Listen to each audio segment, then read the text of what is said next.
Hello everyone, welcome back to my channel, Mormonism with the Mirth, where we do a fair and objective analysis of the church and its truth claims, its history, doctrine, and policy. So we're going to be doing a new episode looking at the word of wisdom. So we're going to be talking a little bit about, in this first episode, what is the word of wisdom. We're going to be looking at sort of like the context for how it was received. We'll be going into sort of the things that you aren't allowed to partake of in the word of wisdom.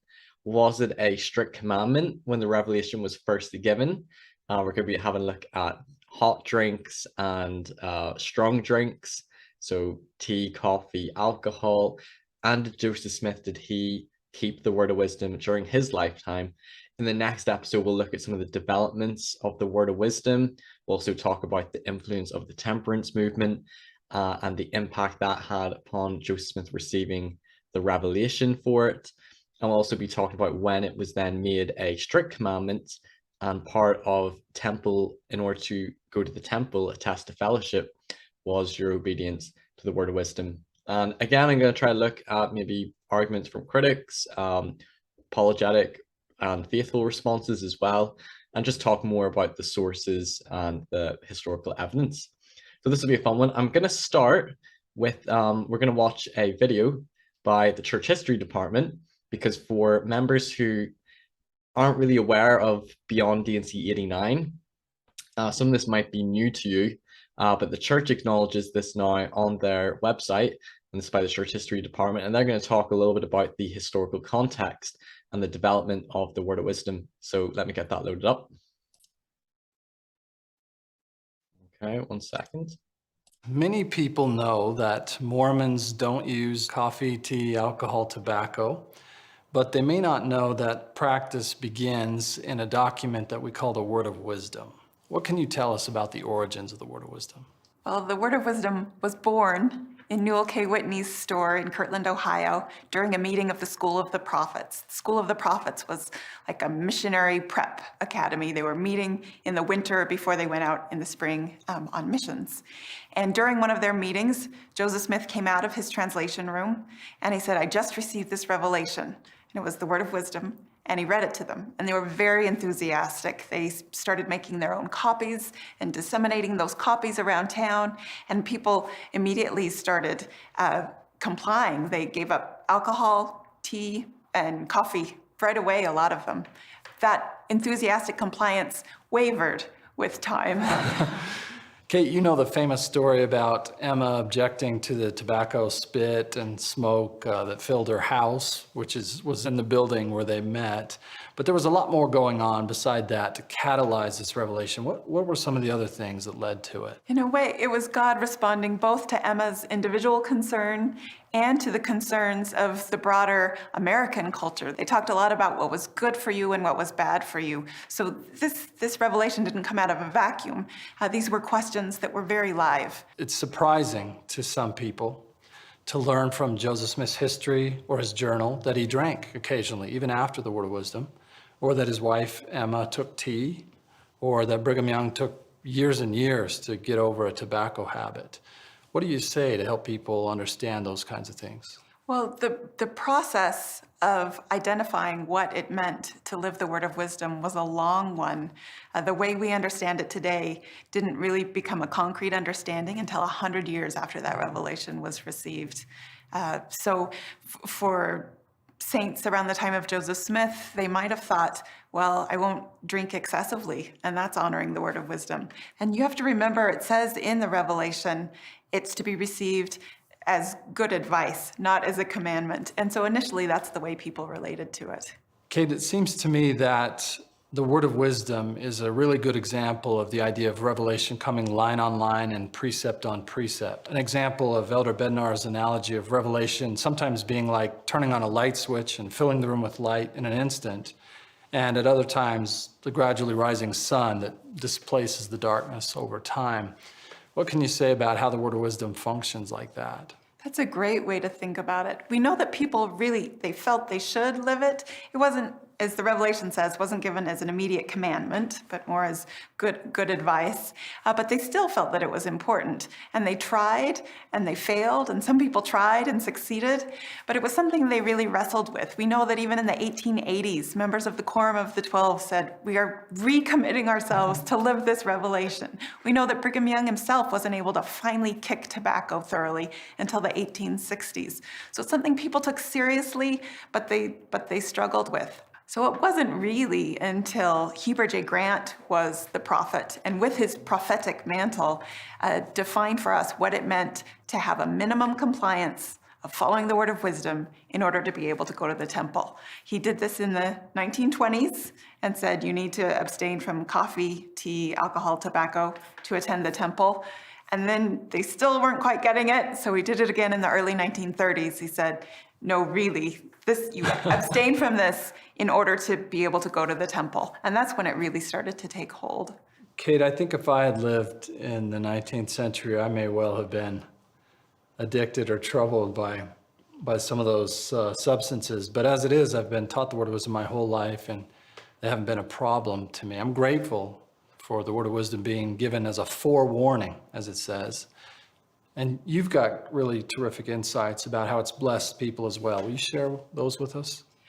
I see the word of wisdom as a commitment that we make to our community by saying all of us will abstain. We're protecting those who might be likely to become alcoholic. I want the children in my community to grow up in homes where there is no alcoholism, where there is no drug abuse. So by all abstaining, we create a safe space free from that sort of abuse.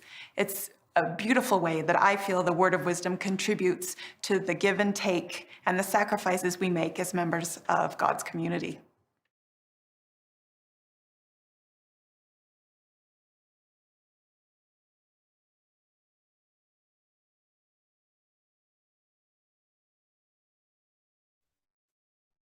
Okay, so that video I think is a really good summary of the word of wisdom, and I think it's good the church is being more open and transparent about the history of the revelation and the development of it and the temperance movement.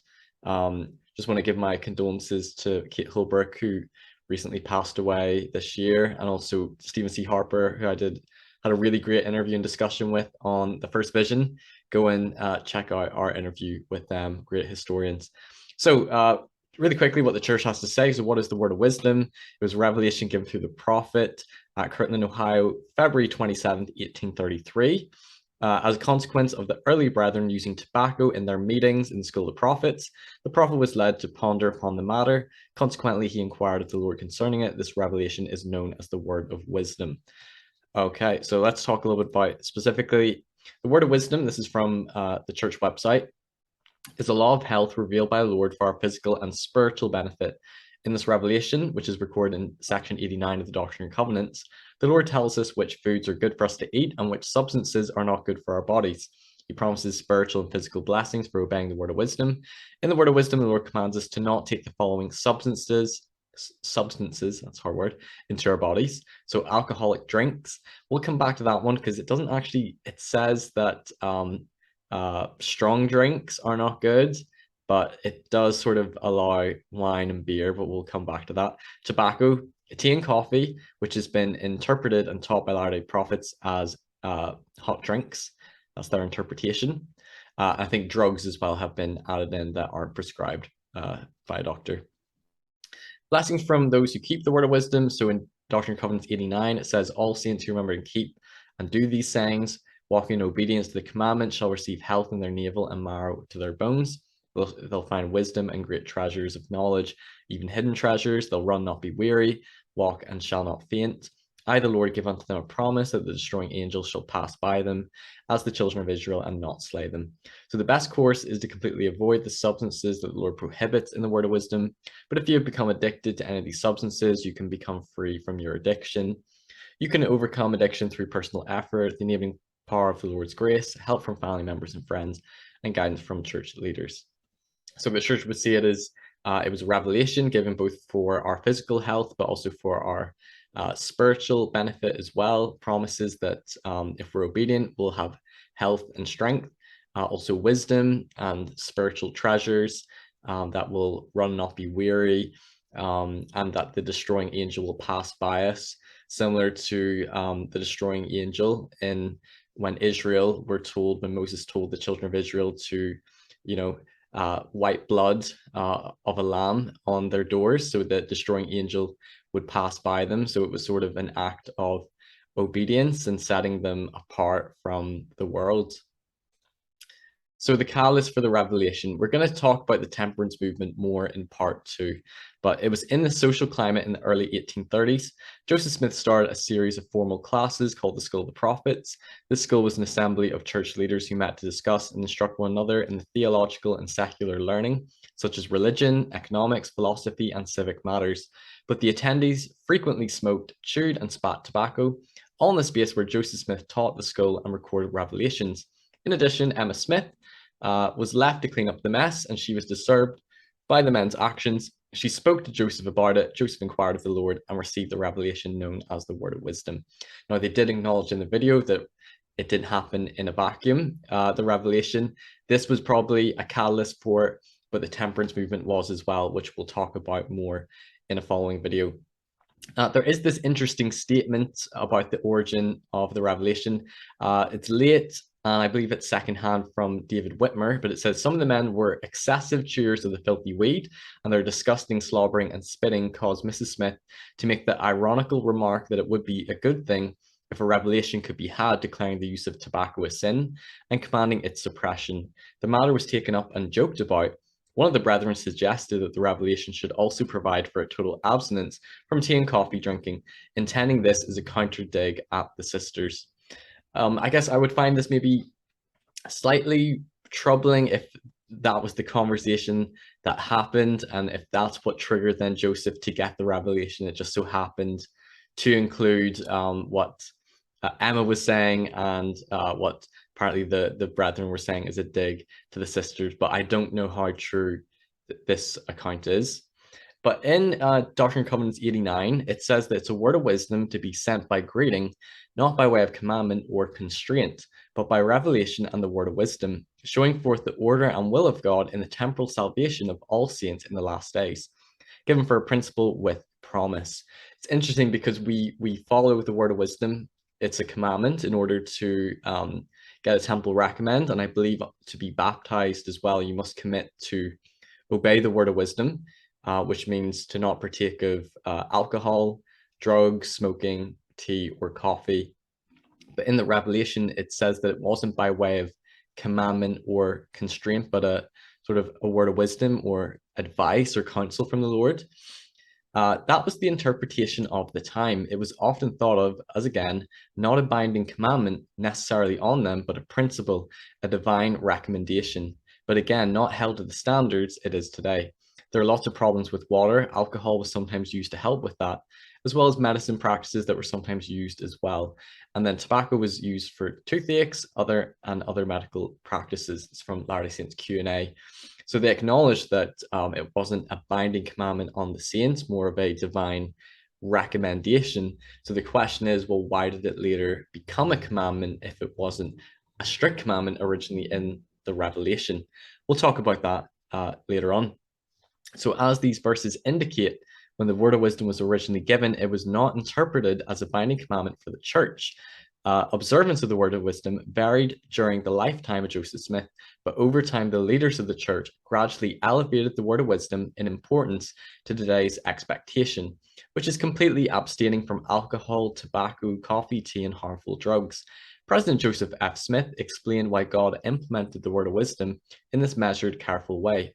President Smith taught the reason undoubtedly why the word of wisdom was given, as not by commandment or restraint, was that at the time, at least, if it had been given as a commandment, it would have brought every man addicted to the use of these noxious things under condemnation. So the Lord was merciful and gave them a chance to overcome before he brought them under the law.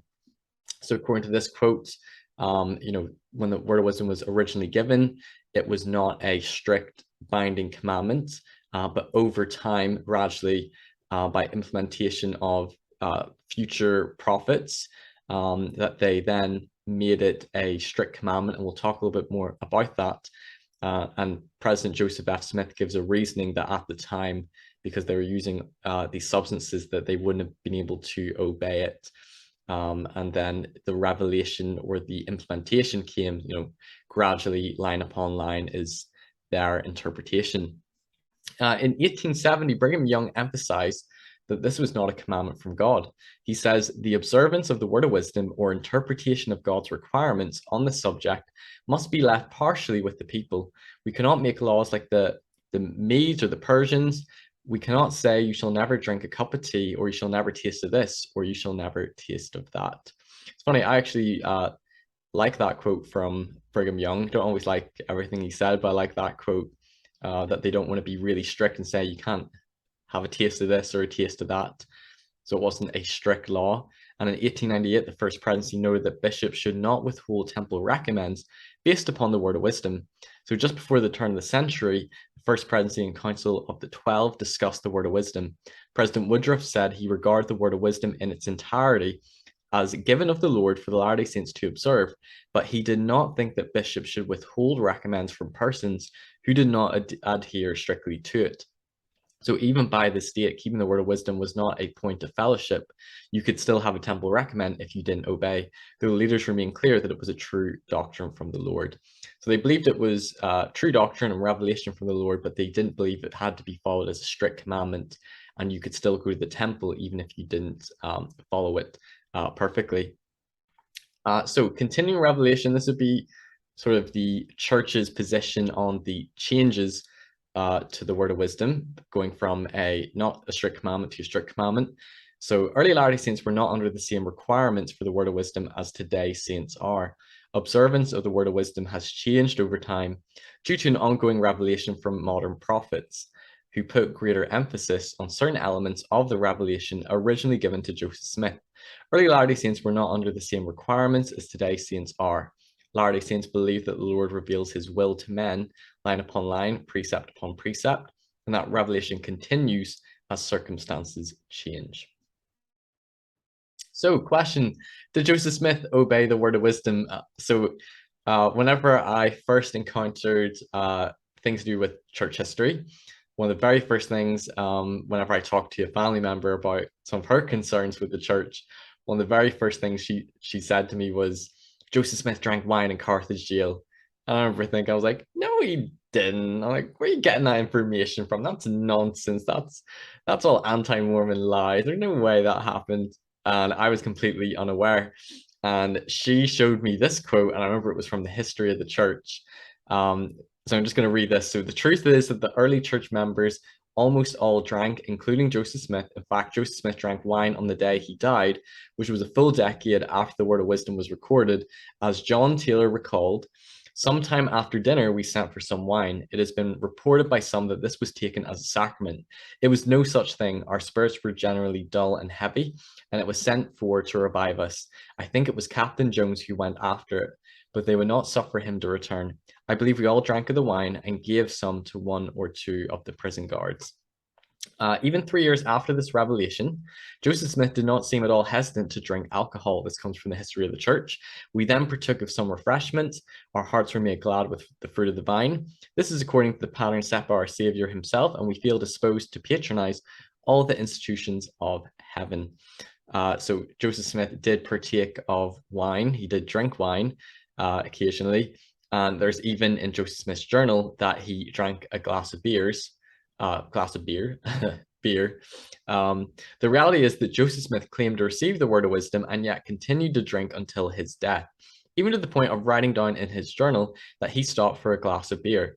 Not only is it completely dishonest for the church to alter the entry for the history of the church, but Joseph Smith was following the word of wisdom in that beer is entirely okay under the text of the Revelation. So we're going to get into that, because whenever I first found out that Joseph Smith drank wine and beer, it really bothered me. But I didn't actually realize by a close read of the word of wisdom that beer and wine weren't even banned under the word of wisdom, and that the word of wisdom was not a strict commandment. So let's read about that.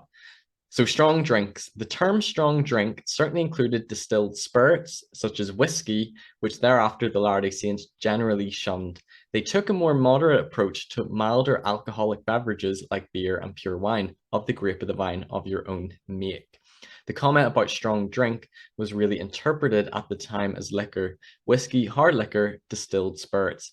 That was the big issue with the temperance movement. They thought of mild drinks really, in fact, if it even talks about barley in drinks, which would be considered beer, and they thought of beer and lightly fermented wine or cider to be part of these mild drinks. So beer, cider, fermented wine, these were considered mild drinks, which actually the word of wisdom is okay with. So according to the original revelation, mild drinks were sort of permitted, but it's now been the stance of church leaders, I think from the 1920s, that no alcohol whatsoever can be partaken of. So hot drinks, so people would say, well, the word of wisdom says hot drinks, does that mean tea or coffee? It just says hot drinks. So Hiram Smith, he says, again, hot drinks are not for the body or belly. There are many who wonder what this can mean, whether it refers to tea or coffee or not. I say it does refer to tea and coffee. Joel Johnson, who was a member of the first School of Prophets when the revelation was received, he says, when both Hiram and Joseph were on the stand, the prophet said to the saints, I understand that some of the people are excusing themselves in using tea and coffee because the Lord said hot drinks in the revelation on the word of wisdom. The Lord was showing us what was good for man to eat and drink. Now, what do we drink when we take our meals? Tea and coffee, is it not? Yes, tea and coffee. Then they are what the Lord meant when he said hot drinks. Brigham Young said, I have heard it argued that tea and coffee are not mentioned in the word of wisdom. That is very true. But what were the people in the habit of taking as hot drinks when the revelation was given? Tea and coffee. We were not in the habit of drinking water very hot, but tea and coffee, the beverages in common use. So they're saying when the Lord's referred to hot drinks in the revelation, while it doesn't explicitly say tea and coffee, that's what the saints were drinking, and that's what the Lord meant. That's how it's applied. Now, there's been some ambiguity, should we say, with regards to hot drinks, because there's this kind of strange quote from George Buchanan that the early saints didn't just interpret it as tea and coffee. We have heard considerable of late, especially since 12 months today, on the subject of the word of wisdom. Almost every elder who has spoken from this stand has felt the necessity and importance of calling the attention of the people to this subject. We are told, and very plainly too, that hot drinks, tea, coffee, chocolate, cocoa, and all drinks of this kind are not good for man. So interesting that he lumped in hot chocolate and cocoa as well. I know there's another quote somewhere where they considered soup, hot soup, to be, a hot drink as well. So we're going to talk a little bit about that because it seems that they interpreted hot drinks then. Maybe this is just an isolation, George Buchanan, to include all hot drinks. I believe that was sort of a theory of the time, that hot drinks were sort of bad for your stomach as well. But the church today only says tea and coffee you can't have. This comes from a critic, LES Discussions. Early church members took this not only to mean coffee and tea, but also to mean hot soups, which we know today can be quite healthy along with coffee and tea. It also would have meant hot chocolate, which today is enjoyed by many members, and there's no way a disqualification for a temple recommend, even though it is a hot drink that would contain some caffeine. And yeah, there's caffeine also in chocolate as well, because caffeine tends to be given, I think, culturally for a reason why we don't take tea or coffee. But then there's other substances or other foods or drinks that have high caffeine in it, like Coke, that you're allowed to have. The word of wisdom is just not a logical revelation. For example, we are told hot drinks are in reference to coffee and tea, but you can still not drink iced coffee or tea and keep a temple recommend. That's kind of a funny and a good point, like when it says hot drinks, but it's been interpreted as tea and coffee, but if you drink it cold, iced tea or iced coffee, is that breaking the word of wisdom? I don't know. I don't know what the church's response would be to that. Some apologists state that it is about caffeine, except that not only can you drink caffeinated soft drinks now, but BYU made a public relations move in selling Coke products on campus in the last year. It just makes no sense. Yeah, I find that very strange. I can even remember whenever I was in primary, some of the kids like sharing like their testimony or like resisting temptation to drink Coke because it had caffeine in it, and how they like did the right thing by not drinking Coke. And some families would say, oh, we don't drink Coke in our house. And I find it really strange because we did drink Coke growing up, and I was like, why is Coke considered wrong? But it's because people give caffeine as the reason why tea and coffee was banned, and that caffeine is sort of like frowned upon, but it was never considered like a rule you couldn't take those things, but maybe like culturally that was the understanding. There's no revelation that clarifies hot drinks meaning just coffee, but even if that were true, why is iced coffee not okay? It just does not add up. And the fact that all of this references the ideas of Joseph's time strips the word of wisdom of any sense of revelation. There is no better proof of that than God neglecting to tell the early members to boil their water. Because yeah, he talks about how lots of the saints got really sick from not boiling their water. So why wasn't that included in the revelation as well? He brings up good questions, and I have a lot of questions when it comes to the word of wisdom, and specifically why it's coffee and tea that are banned. You know, obviously I think coffee can be addictive. There's some people that can find it quite addictive, but I don't understand why it's not allowed in moderation. But anyway, so the only revealed answer to the question of why hot drinks interpreted as coffee and tea are prohibited by the word of wisdom is because the Lord told us they are. Faithful members of the church accept the revelations recorded in the Doctrine and Covenants as scripture, as sustained by a personal witness of the Holy Spirit. I have to say, I don't think I've received any spiritual testimony of the word of wisdom, but you know, I would accept it as revelation.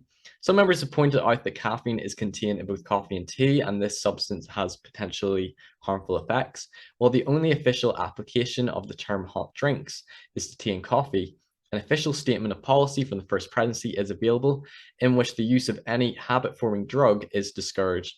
With reference to cola drinks, the church has never officially taken a position on this matter, but the leaders of the church have advised, and we do now specifically advise against the use of any drink containing harmful habit-forming drugs under circumstances that would result in acquiring the habit. Any beverage that contains ingredients harmful to the body should be avoided.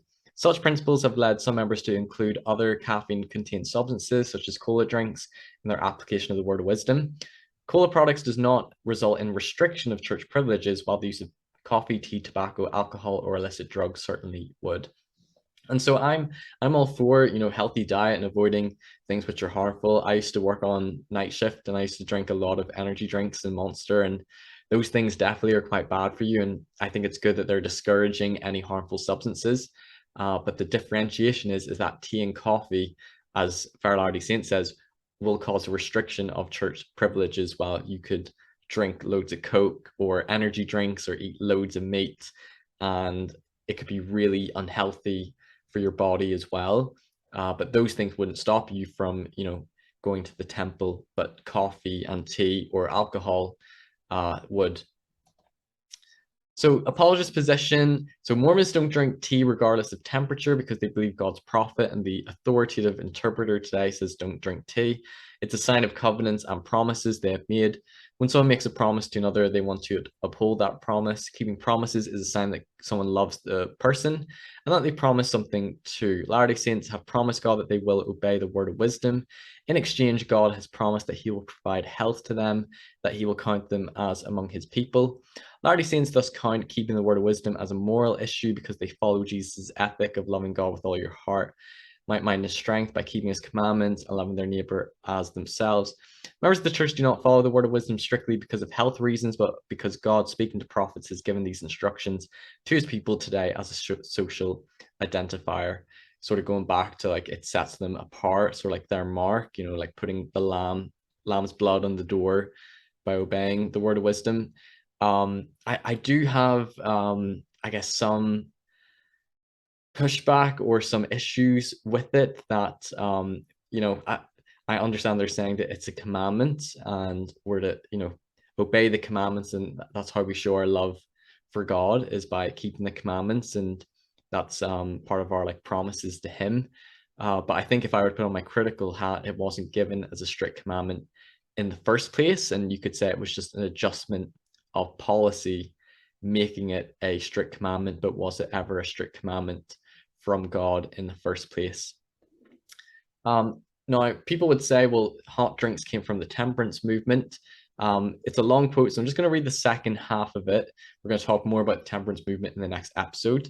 But it says that the word of wisdom, this comes from Fair Latter-day Saints, rejected the idea of a substitute for alcohol, hot drinks, which Latter-day Saints understood to mean coffee and tea, because the temperance movement encouraged to replace the drinking of alcohol with tea and coffee. Instead, the revelation encouraged the consumption of basic staples of the kind that had sustained life for millennia. The revelation praised all wholesome herbs, all grain is ordained for the use of man and beast, to be the staff of life, as also the fruit of the vine, that which yieldeth fruit, whether in the ground or above the ground.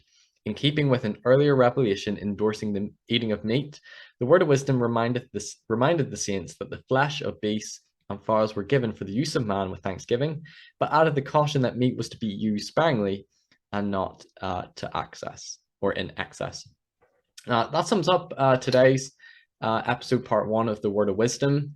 If you enjoyed it, please give it a thumbs up. In the next part, we'll be talking a little bit more about the temperance movement and how it went from not being a strict commandment, but more like divine sort of counsel or good advice, so to speak, to then it being a strict commandment and a test of fellowship, and maybe some other pushback from critics. We'll have a look in the next episode.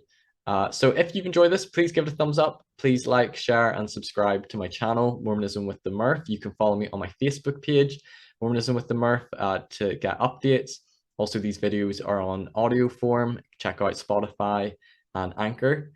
You can check them out there. If you've enjoyed this, please share it with other people. Comment underneath. And if you can, I'd appreciate any donations that I can get to support me, to produce more content, to update my mic and my camera, and so I can continue to keep producing this content. Thanks so much for watching. Like, share, and subscribe. See you in the next one. Bye-bye.